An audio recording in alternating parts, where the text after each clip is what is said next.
เมื่อกี้เราเพิ่งพามันไปทิ้งนี่นะเฮ้ยนี่มันแมวใครเนี่ยแกเข้ามาในบ้านฉันได้ยังไงบอกฉันจะพาแกไปปล่อยไปนี่แมวไปแล้วไม่อยู่ที่โซฟาได้ไงเนี่ย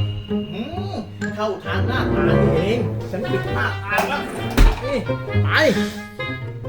ไป